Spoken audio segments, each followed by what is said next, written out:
내일부터 할게요. 이 말을 평생 몇 번이나 하셨습니까?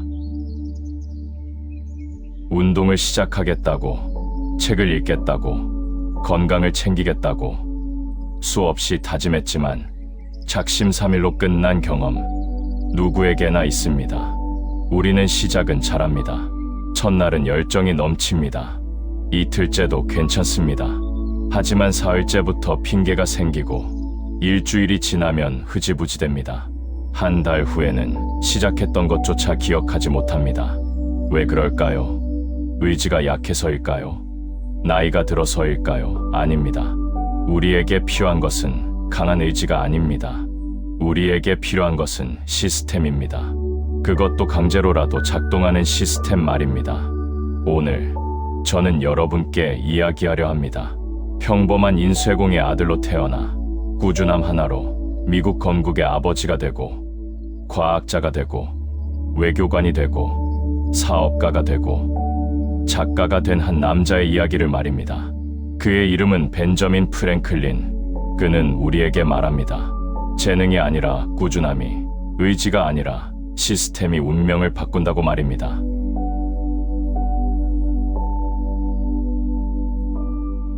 나이가 들수록 우리는 더 많은 변명을 갖게 됩니다.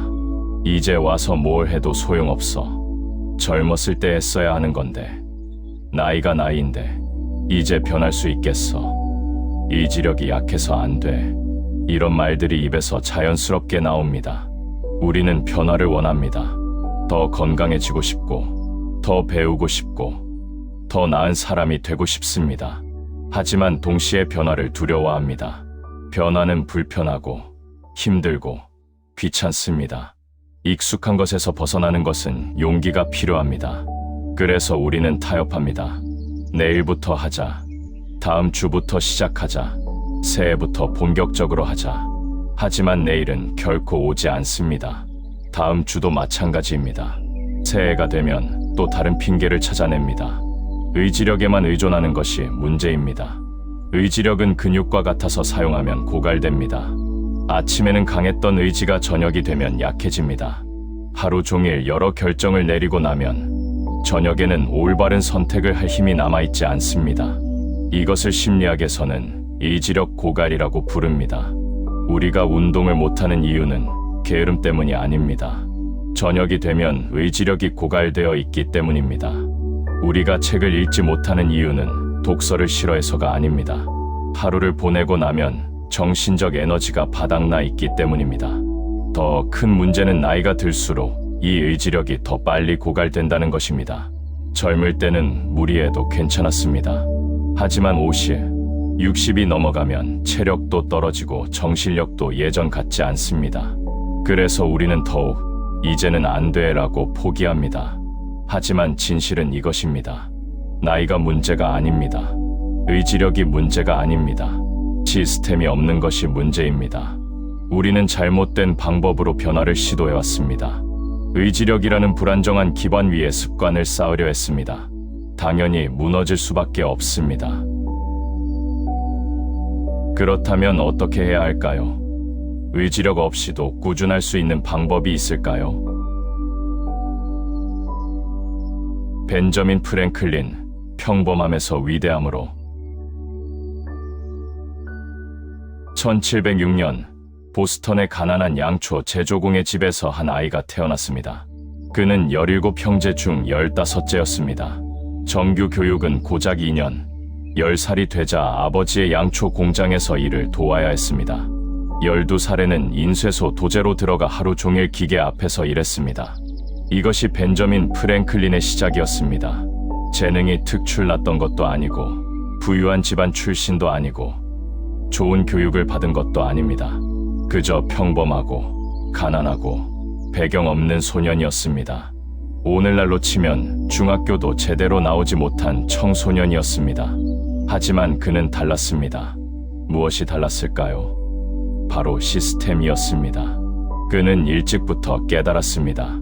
자신이 위대한 재능을 타고나지 못했다는 것을, 그래서 다른 방법을 찾아야 한다는 것을 말입니다. 그 방법이 바로 매일매일의 꾸준한 실천이었습니다. 21살의 프랭클린은 자기 자신을 돌아보며 깊은 고민에 빠졌습니다. 나는 어떤 사람이 되고 싶은가? 나는 어떻게 살고 싶은가? 그는 자신이 부족한 점들을 냉정하게 평가했습니다. 때로 오만했고, 때로 게으르고, 때로 무절제했고, 때로 불공정했습니다. 그는 결심했습니다. 자신을 개조하기로, 자신을 완전히 새로운 사람으로 만들기로 말입니다. 하지만 그는 영웅적 의지나 극적인 변화를 믿지 않았습니다. 대신 그는 아주 구체적이고 실천 가능한 시스템을 만들었습니다. 그것이 바로 13가지 덕목 시스템입니다. 그는 자신이 갖추고 싶은 덕목 13가지를 정했습니다. 그리고 작은 수첩을 만들었습니다. 일주일에 한 가지 덕목에만 집중하기로 했습니다. 매일 저녁, 그날 그 덕목을 지켰는지 체크했습니다. 지키면 동그라미, 어기면 X표를 했습니다. 완벽을 추구하지 않았습니다. 다만 어제보다 조금 나아지는 것, 그것만을 목표로 했습니다. 하루 실패하면 다음 날 다시 시작했습니다. 일주일 실패하면 다음 주에 다시 시작했습니다. 포기하지 않았습니다. 강제로라도 매일 체크했습니다. 이 시스템을 그는 평생 실천했습니다. 21살에 시작해서 84세로 생을 마칠 때까지 63년 동안 단 하루도 빠짐없이 말입니다. 그 결과는 놀라웠습니다. 가난한 인쇄공의 아들은 미국 독립선언서를 작성한 건국의 아버지가 되었고, 피뢰침을 발명한 과학자가 되었고, 프랑스 외교관이 되었고, 성공한 사업가가 되었습니다. 사람들은 그를 천재라고 불렀습니다. 하지만 그는 웃으며 말했습니다. 나는 천재가 아니다. 다만 매일 조금씩 나아지려 노력했을 뿐이다. 이것이 진실입니다. 그는 재능이 아니라 시스템으로, 의지가 아니라 꾸준함으로 위대해진 사람입니다. 그의 이야기는 우리에게 희망을 줍니다. 나이가 문제가 아니고, 배경이 문제가 아니고, 재능이 문제가 아니라는 것을 보여줍니다. 오직 매일의 실천만이 중요하다는 것을 증명합니다. 그렇다면 프랭클린의 13가지 덕목은 무엇이었을까요? 그리고 우리는 어떻게 이것을 실천할 수 있을까요? 프랭클린은 자신이 추구할 덕목을 13가지로 정리했습니다. 이것은 추상적인 개념이 아니었습니다. 매우 구체적이고 측정 가능한 행동 지침이었습니다. 하나하나 살펴보겠습니다. 첫째, 절제입니다. 배부를 때까지 먹지 말고 취할 때까지 마시지 말라. 가장 기본적이지만 가장 어려운 덕목입니다. 우리는 늘 과식하고 과음하고 과소비합니다. 절제는 모든 덕목의 기초입니다. 자신의 욕망을 다스릴 수 없다면 다른 어떤 것도 다스릴 수 없습니다. 프랭클린은 이것을 첫 번째에 놓았습니다. 왜냐하면 절제력이 있어야 다른 덕목들을 실천할 힘이 생기기 때문입니다. 밥을 절제하고 술을 절제하고 수면을 절제하면 몸이 가벼워지고 정신이 맑아집니다. 그래야 다른 일들을 할 수 있습니다. 둘째, 침묵입니다. 자신이나 타인에게 이익이 되지 않는 말을 하지 말라. 쓸데없는 대화를 피하라. 나이가 들수록 우리는 말이 많아집니다. 자신의 경험담을, 자신의 의견을, 자신의 불만을 끊임없이 늘어놓습니다. 하지만 말이 많으면 듣지 못합니다. 배우지 못합니다. 프랭클린은 젊은 시절 말이 많아 실수를 많이 했습니다. 논쟁을 좋아했고 자신이 옳다는 것을 증명하려 했습니다. 하지만 그럴수록 사람들은 그를 싫어했습니다. 그래서 그는 침묵을 배웠습니다. 듣는 것을 배웠습니다. 그 결과 더 많은 것을 배우고 더 좋은 관계를 맺을 수 있었습니다. 셋째, 질서입니다. 모든 물건은 제자리에, 모든 일은 제 시간에, 혼란스러운 환경에서는 혼란스러운 생각이 나옵니다. 정리되지 않은 방에서는 정리되지 않은 인생이 나옵니다. 프랭클린은 매일 아침 계획을 세우고 매일 저녁 점검했습니다. 그는 하루를 세세하게 나누었습니다. 아침 5시에 일어나 오늘 나는 무엇을 할 것인가 라고 자문했습니다. 저녁 9시에는 오늘 나는 무엇을 했는가 라고 점검했습니다. 이 질서가 그의 놀라운 생산성을 만들었습니다. 넷째, 결단입니다. 해야 할 일을 하기로 결심하라. 결심한 일은 반드시 실행하라. 계획만 세우고 실행하지 않는 것만큼 무의미한 일은 없습니다. 프랭클린은 작은 것이라도 결정하면 반드시 실행했습니다. 이것이 습관이 되면 큰 일도 실행할 수 있습니다. 다섯째, 절약입니다. 자신이나 타인에게 이익이 되지 않는 비용을 쓰지 말라. 즉, 낭비하지 말라. 프랭클린은 가난한 집안 출신이었습니다. 그는 돈의 가치를 알았습니다. 하지만 인색하지는 않았습니다. 의미 있는 일에는 기꺼이 돈을 썼습니다. 다만 낭비를 하지 않았을 뿐입니다. 여섯째, 근면입니다. 시간을 낭비하지 말라. 항상 유익한 일에 종사하라. 불필요한 행동을 모두 끊어라. 프랭클린은 게으름을 가장 경계했습니다. 시간은 돈이다라는 말을 남긴 사람이 바로 그입니다. 하지만 그가 말한 근면은 과로가 아닙니다. 의미 있는 일에 집중하는 것입니다.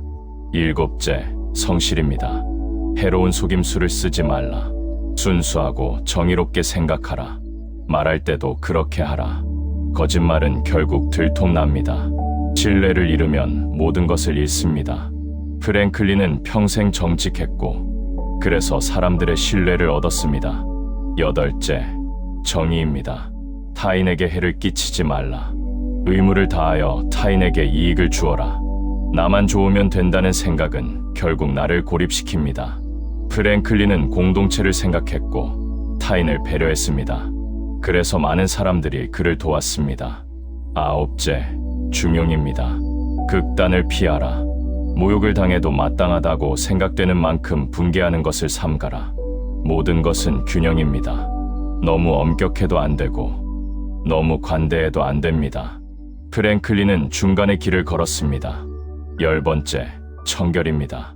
몸, 옷, 거처에 불결함이 없도록 하라. 깨끗한 환경은 깨끗한 정신을 만듭니다. 매일 씻고 옷을 갈아입고 방을 정돈하는 것, 이것이 자존감의 시작입니다. 11번째, 평정입니다. 사소한 일이나 흔하고 피할 수 없는 사고의 마음을 어지럽히지 말라. 세상에는 우리를 화나게 하는 일들이 끊임없이 일어납니다. 하지만 그때마다 감정적으로 반응하면 평화를 잃습니다. 프랭클린은 평정심을 유지하려 노력했습니다. 12번째, 순결입니다. 건강이나 자손을 위하지 않는 한 성교를 삼가라. 성행위로 인해 둔해지거나 약해지거나 자신이나 타인의 평화나 명성을 해치지 말라.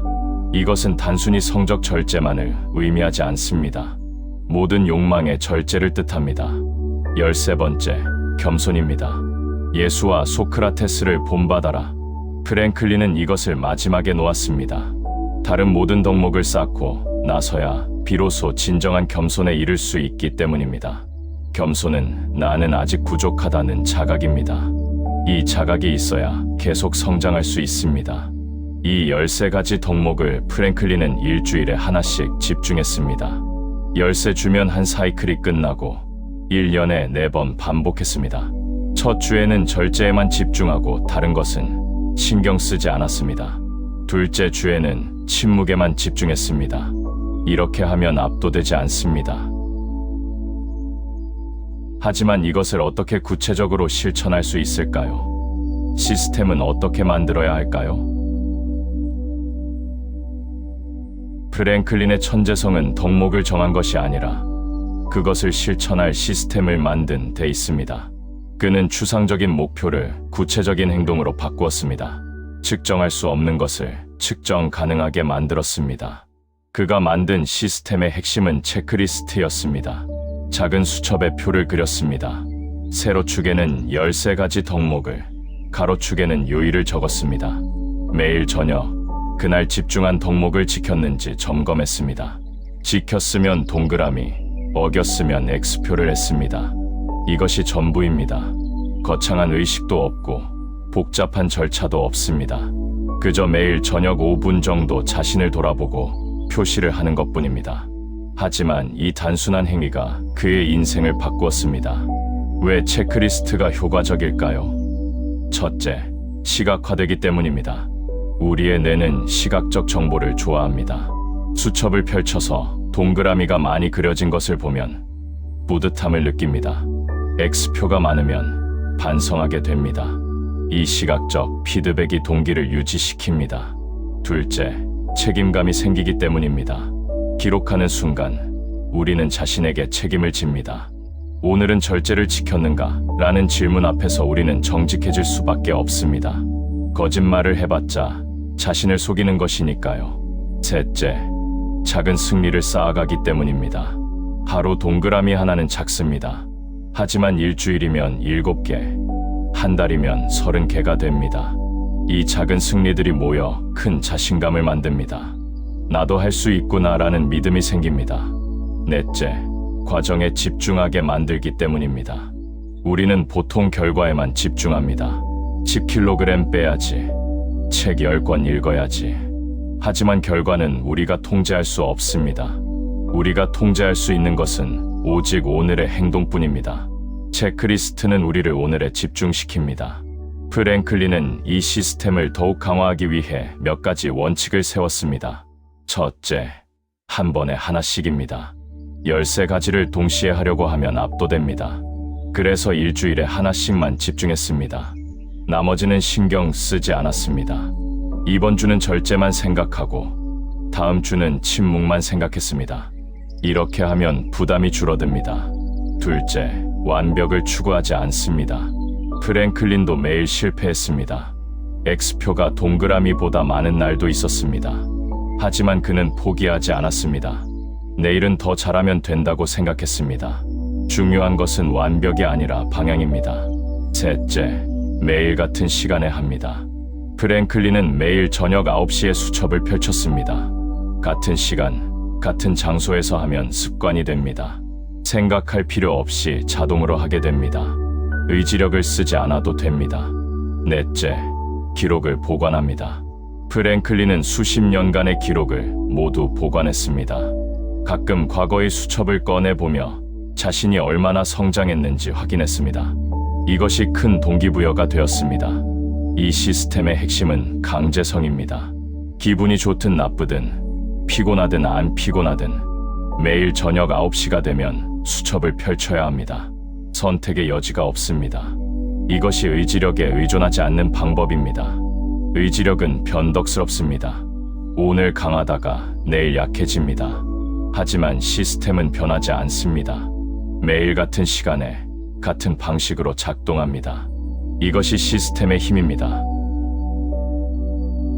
그렇다면 과학적으로 습관은 어떻게 형성될까요? 왜 어떤 습관은 쉽게 자리 잡고 어떤 습관은 어려울까요? 습관 연구로 유명한 런던 대학교의 필리파 렐리 박사는 흥미로운 실험을 했습니다. 96명의 사람들에게 매일 하나의 새로운 습관을 실천하게 하고 그것이 자동화되기까지 얼마나 걸리는지 측정했습니다. 결과는 평균 66일이었습니다. 66일, 약 2달 조금 넘는 시간입니다. 이 기간 동안 매일 같은 행동을 반복하면 그것은 더 이상 의지력을 필요로 하지 않는 자동적인 행위가 됩니다. 마치 양치질이나 세수처럼 생각하지 않아도 자동으로 하게 되는 것입니다. 많은 사람들이 21일의 법칙을 믿습니다. 하지만 이것은 오해입니다.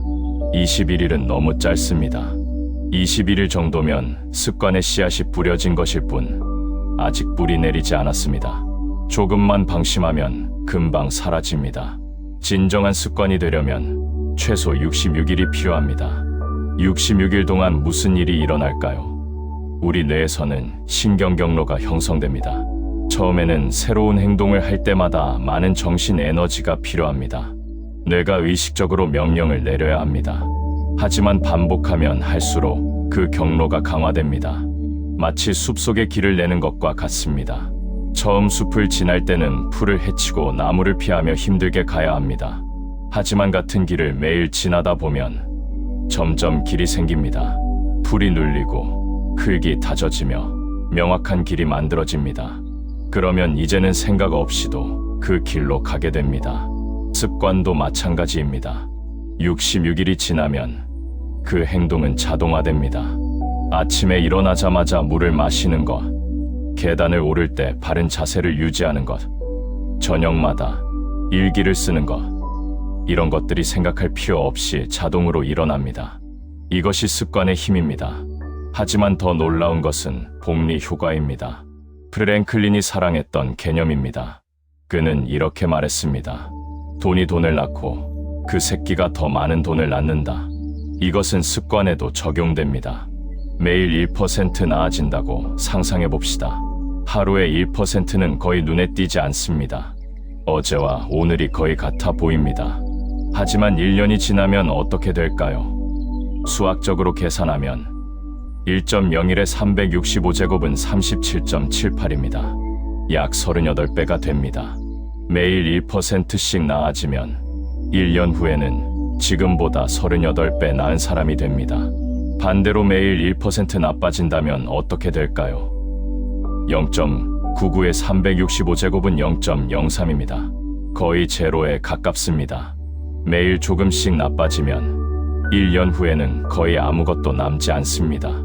이것이 복리의 마법입니다. 작은 차이가 시간이 지나면 엄청난 차이를 만듭니다.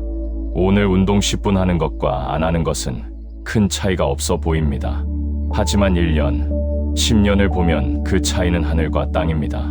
프랭클린이 21살에 시스템을 시작했을 때 그는 즉각적인 변화를 보지 못했습니다.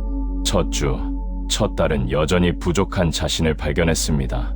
하지만 그는 멈추지 않았습니다. 1년이 지나자 조금 나아진 것을 느꼈습니다. 5년이 지나자 많이 달라졌습니다. 10년이 지나자 완전히 다른 사람이 되어 있었습니다.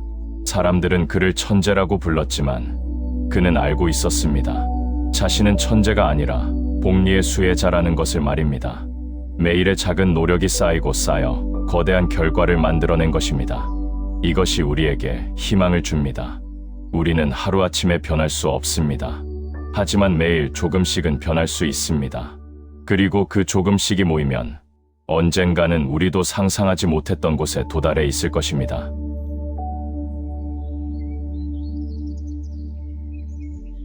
하지만 현실은 녹록지 않습니다. 66일을 채우기 전에 포기하는 경우가 대부분입니다. 처음 며칠은 열정적으로 하다가 일주일 정도 지나면 핑계가 생기기 시작합니다. 오늘은 너무 피곤해. 내일 2배로 하면 되지. 하루쯤 쉬어도 괜찮아. 그리고 이틀, 사흘 쉬다 보면 어느새 완전히 잊어버립니다. 이것을 막는 방법은 단 하나입니다. 강제성을 만드는 것입니다. 선택의 여지를 없애는 것입니다. 프랭클린은 이것을 위해 여러 장치를 만들었습니다. 첫째, 같은 시간, 같은 장소입니다. 프랭클린은 매일 저녁 9시 자기 책상에서 수첩을 펼쳤습니다. 예외가 없었습니다. 외출을 했어도, 손님이 왔어도, 아파도 9시가 되면 수첩을 펼쳤습니다. 이것이 루틴이 되면 생각할 필요가 없어집니다. 9시가 되면 자동으로 책상으로 가게 됩니다. 둘째, 시각적 리마인더입니다. 프랭클린은 수첩을 항상 눈에 띄는 곳에 두었습니다. 책상 위, 침대 옆, 가방 안. 수첩을 볼 때마다 오늘도 체크해야지라고 생각하게 됩니다. 눈에 보이지 않으면 잊어버립니다. 보이면 기억합니다. 셋째, 장벽을 낮춥니다. 복잡하면 안 합니다. 간단해야 합니다. 프랭클린의 시스템은 극도로 단순했습니다. 수첩 펼치기, 오늘 덕목 확인하기, 동그라미나 X 표시하기. 이게 전부입니다. 5분도 안 걸립니다. 이렇게 간단하니까 매일 할 수 있었습니다. 넷째, 환경을 설계합니다. 우리는 환경의 산물입니다. 좋은 환경에 있으면 좋은 습관이 생기고 나쁜 환경에 있으면 나쁜 습관이 생깁니다. 프랭클린은 자신의 환경을 의도적으로 설계했습니다. 그는 아침형 인간이 되고 싶었습니다. 그래서 침실에 커튼을 달지 않았습니다. 해가 뜨면 햇빛이 들어와 자연스럽게 깨게 만들었습니다. 그는 책을 많이 읽고 싶었습니다. 그래서 집안 곳곳에 책을 두었습니다. 손만 뻗으면 책이 있게 만들었습니다. 그는 절제하고 싶었습니다. 그래서 집에 과자나 술을 사두지 않았습니다. 먹고 싶어도 없으면 못 먹습니다. 이것이 환경 설계입니다. 의지력에 의존하지 말고 의지력을 쓰지 않아도 되게 환경을 만드는 것입니다. 다섯째, 책임 파트너를 만듭니다. 프랭클린은 혼자 하지 않았습니다. 그는 준토전초라는 모임을 만들었습니다. 같은 뜻을 가진 사람들이 매주 모여 서로의 진행 상황을 공유하고 격려하고 조언했습니다. 혼자 하면 쉽게 포기하지만 함께 하면 버팁니다. 여섯째, 보상 시스템을 만듭니다. 일주일 내내 동그라미를 받으면 자신에게 작은 선물을 했습니다. 좋아하는 음식을 먹거나 여가 시간을 갖거나 새 책을 샀습니다. 뇌는 보상을 좋아합니다. 보상이 있으면 그 행동을 반복하려 합니다. 일곱째, 실패를 용인합니다. 프랭클린도 많이 실패했습니다. 어떤 주는 X표가 가득했습니다. 하지만 그는 자신을 질책하지 않았습니다. 대신 이렇게 생각했습니다. 이번 주는 잘 안 됐지만 다음 주는 더 잘하면 돼. 실패를 받아들이고 다시 시작하는 것. 이것이 진정한 꾸준함입니다. 강제로라도 하라는 것은 폭력적으로 자신을 몰아붙이라는 뜻이 아닙니다. 자신이 할 수밖에 없는 구조를 만들라는 뜻입니다. 선택하지 않아도 자동으로 되게 만드는 것입니다. 이것이 시스템 사고입니다.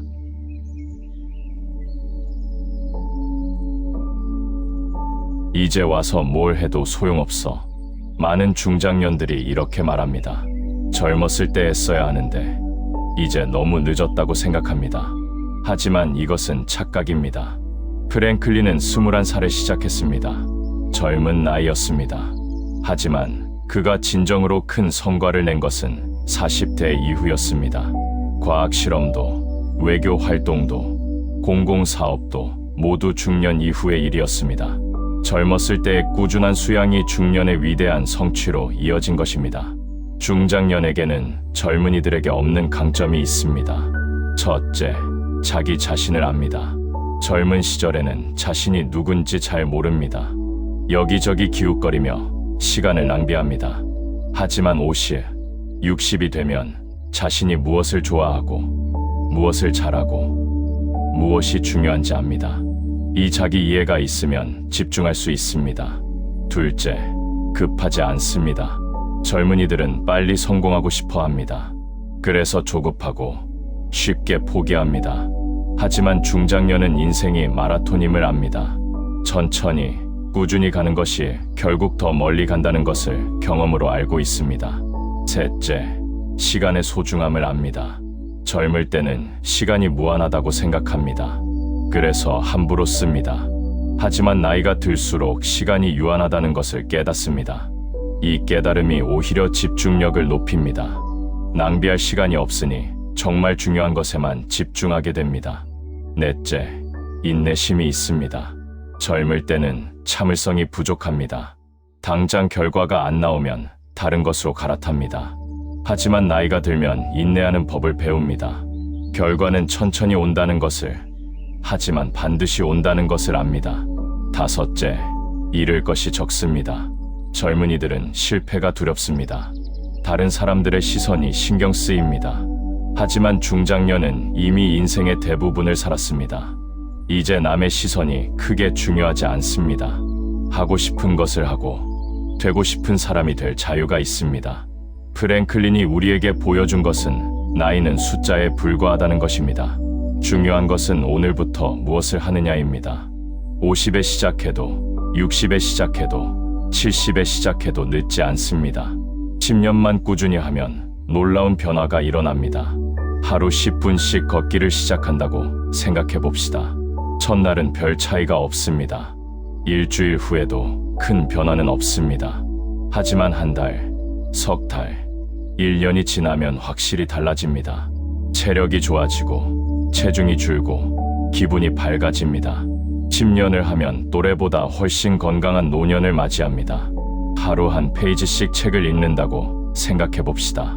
하루 한 페이지는 5분도 안 걸립니다. 하지만 1년이면 365페이지, 평균적인 책 한두 권 분량입니다. 10년이면 10권 이상입니다. 이것이 쌓이면 당신은 박학다식한 사람이 됩니다. 하루 한 줄씩 일기를 쓴다고 생각해 봅시다. 한 줄은 1분이면 됩니다. 하지만 1년이면 365줄, 10년이면 3650줄의 기록이 쌓입니다. 이 기록은 당신의 생각을 정리하고 당신의 성장을 보여주고 당신의 인생을 의미 있게 만듭니다. 지금 시작하십시오. 오늘이 가장 빠른 날입니다. 내일은 오늘보다 하루 늦습니다. 1년 후를 기다리지 마십시오. 지금 이 순간부터 시작하면 1년 후 당신은 1년치의 결과를 갖게 됩니다. 하지만 1년을 기다리다가 시작하면 1년 후에도 여전히 시작점에 있을 것입니다.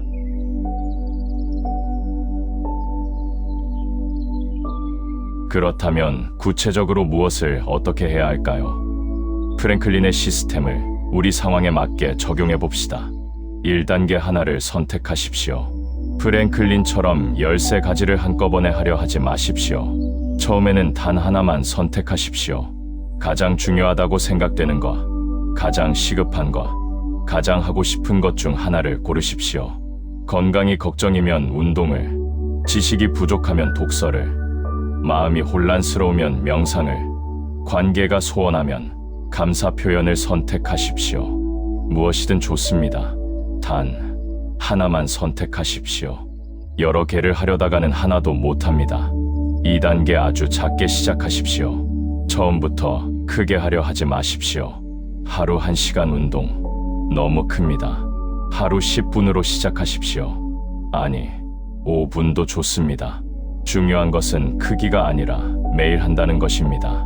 작게 시작해서 습관이 되면 그때 늘리십시오. 3단계 구체적으로 정하십시오. 운동을 하겠다는 너무 막연합니다. 매일 저녁 7시에 아파트 계단을 10분간 오르내리겠다처럼 구체적으로 정하십시오. 언제, 어디서, 무엇을, 얼마나 할지 명확하게 정해야 실행할 수 있습니다. 4단계 체크리스트를 만드십시오. 수첩이나 달력에 표를 그리십시오. 프랭클린처럼 복잡할 필요는 없습니다. 간단하게 날짜만 쓰고 했으면 O, 못했으면 X만 표시하십시오. 또는 스마트폰 앱을 사용해도 좋습니다. 중요한 것은 매일 기록하는 것입니다. 5단계 같은 시간, 같은 장소에서 하십시오. 매일 다른 시간에 하려 하면 잊어버립니다. 고정된 시간을 정하십시오. 그 시간이 되면 다른 것을 제쳐두고 이것을 하십시오. 장소도 가능하면 고정하십시오. 같은 장소에서 하면 뇌가 그것을 기억합니다. 6단계 환경을 설정하십시오. 운동을 하려면 운동복을 미리 꺼내 두십시오. 독서를 하려면 책을 침대 옆에 두십시오. 명상을 하려면 방석을 미리 깔아 두십시오. 준비 과정을 줄이면 실행이 쉬워집니다. 7단계 66일을 목표로 하십시오. 처음부터 평생을 다짐하지 마십시오. 부담스럽습니다. 일단 66일만 하기로 하십시오. 66일이면 습관이 됩니다. 습관이 되고 나면 굳이 의지를 쓰지 않아도 자연스럽게 하게 됩니다. 8단계 실패를 허용하십시오. 66일 중 하루 이틀은 실패할 수 있습니다. 괜찮습니다. 자책하지 마십시오. 다음 날 다시 시작하십시오. 중요한 것은 포기하지 않는 것입니다. 연속 기록이 끊겨도 다시 이어가면 됩니다. 9단계 주간 점검을 하십시오. 일주일에 한 번 자신의 기록을 돌아보십시오. 이번 주는 며칠 했는가? 어떤 날 잘했고 어떤 날 못했는가? 패턴을 찾으십시오. 무엇이 방해가 되었는가? 다음 주는 어떻게 개선할 수 있는가? 10단계 작은 보상을 주십시오. 일주일을 완벽하게 해냈다면 자신에게 작은 선물을 하십시오. 좋아하는 음식을 먹거나 영화를 보거나 여유, 시간을 가지십시오. 내게 이 행동은 좋은 것이다 라고 가르치십시오. 11단계 함께 할 사람을 찾으십시오. 가족, 친구, 이웃 중 같이 할 사람이 있으면 함께 하십시오. 서로의 진행 상황을 공유하고 격려하고 때로는 경쟁하십시오. 혼자보다 함께가 훨씬 쉽습니다. 12단계 66일 후를 계획하십시오. 66일이 지나 습관이 자리 잡으면 이제 두 번째를 시작할 때입니다. 첫 번째는 자동으로 되고 있으니 두 번째 습관을 추가하십시오. 이렇게 하나씩 추가해가면 몇 년 후에는 놀라운 사람이 되어 있을 것입니다. 이것이 전부입니다. 복잡하지 않습니다. 하지만 단순하다고 쉬운 것은 아닙니다. 가장 어려운 것은 시작하는 것입니다. 그 다음 어려운 것은 계속하는 것입니다. 하지만 시작하고 계속하는 것, 이 두 가지만 할 수 있다면 당신의 운명은 바뀝니다.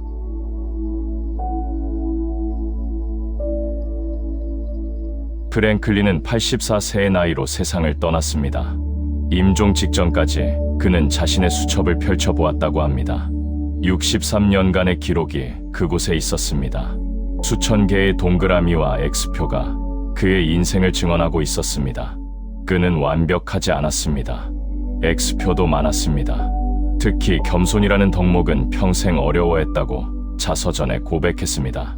하지만 그는 포기하지 않았습니다. 매일 저녁 자신을 돌아보고 내일은 더 나아지리라 다짐했습니다. 그 결과는 놀라웠습니다. 인쇄공의 아들은 미국 건국의 아버지가 되었습니다. 정규 교육 2년의 소녀는 펜실베이니아 대학교를 설립했습니다. 무명의 청년은 전 세계가 아는 과학자이자 작가이자 외교관이 되었습니다. 사람들은 그를 천재라고 불렀습니다. 하지만 그 자신은 알고 있었습니다. 자신은 천재가 아니라 꾸준함의 수혜자라는 것을 말입니다. 매일의 작은 노력이 쌓이고 쌓여 거대한 산을 만든 것입니다. 우리도 같은 길을 걸을 수 있습니다. 우리는 프랭클린만큼의 재능이 없을지 모릅니다. 우리는 그만큼의 기회를 갖지 못했을지 모릅니다. 하지만 우리에게는 그와 같은 시간이 있습니다. 하루 24시간, 1년 365일. 이 시간을 어떻게 쓰느냐가 우리의 운명을 결정합니다. 오늘 10분을 투자하십시오. 내일도 10분을 투자하십시오. 모레도, 그 다음 날도 계속하십시오. 처음에는 아무 변화도 보이지 않을 것입니다. 하지만 참고 계속하십시오. 한 달이 지나면 작은 변화가 느껴질 것입니다. 석 달이 지나면 확실한 변화가 보일 것입니다. 1년이 지나면 당신은 다른 사람이 되어 있을 것입니다. 10년을 상상해 보십시오. 매일 10분씩 10년을 투자하면 그것은 3650시간입니다. 어떤 분야든 3000시간을 투자하면 전문가가 됩니다. 당신은 10년 후 그 분야의 전문가가 되어 있을 것입니다. 이것이 꾸준함의 힘입니다. 이것이 복리의 마법입니다. 이것이 프랭클린이 우리에게 남긴 가장 큰 유산입니다.